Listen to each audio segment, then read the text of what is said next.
ajiyar zuciya na baki rabin raina, ki amince da ni tafiyar ƙauna.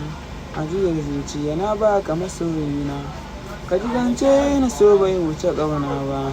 Zuciya ta yi zanen san ki a raina, lafazin so da daɗi ki ji ƙauna. Mai zuwa gun ka so zai yi ta ƙauna, lamarin so a rai ya fi sani na. Gani ga ki jani zani ki riƙe ni, ki faɗa min ni kalaman ki na shauƙi. Lafazin so ki nake so, ajiyar zuciya kar ki yi wasa a ƙauna. Assalamu alaikum warahmatullahi ta'ala wabarakatuh. Kamar yadda kuka sani, sunana Alamin Ibn Sani Idris. Za mu ci gaba da yi muku waƙoƙi kamar yadda muka saba kwanakin baya. Mun ɗan yi shiru amma matsatsalwa ga samu, amma na yanzu komai ya kiliya. Insha Allah wannan ajiyar zuciya za ta zo nan babu daɗewa, kuma za mu tsaya za mu yi aiki na ƙwarai a cikin za mu yi a duk da nishaɗantuwar ku da kuma yadda kuke so a yi. Insha Allah za mu tsaya da aiki mai kyau a ita, kuma za a tsaya a jajirce a domin ganin an faranta muku.